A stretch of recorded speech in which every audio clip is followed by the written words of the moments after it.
तर मित्रांनो, कन्सिस्टन्सी हा वर्ड तुम्ही रॉंग वेमध्ये नका नेऊ. म्हणजे कन्सिस्टन्सी याचा अर्थ हा नाही आहे की तुम्ही रोजच व्हिडिओ टाका आणि जे टॉपिक भेटेल, कसाही टॉपिक भेटेल तर व्हिडिओ टाका. नाही, कन्सिस्टन्सी म्हणजे तुमच्या व्हिडिओमध्ये तुम्ही क्वालिटी टाका, तुमचा जो टाईम आहे तो प्रॉपर ठेवा, तुमचे जे दिवस तुम्ही ठरवलेले आहे ते प्रॉपर ठेवा.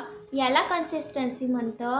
कन्सिस्टन्सी याला नाही म्हणत की तुम्ही कुठलाही कंटेंट उचलून तुमच्या व्हिडिओमध्ये टाका आणि मग व्ह्यू तुम्हाला तसे मिळणार नाही. तुम्हाला तुमच्या कामावर, टायमिंगवर, दिवसावर हे थोडं कन्सिस्टंट राहायचं आहे.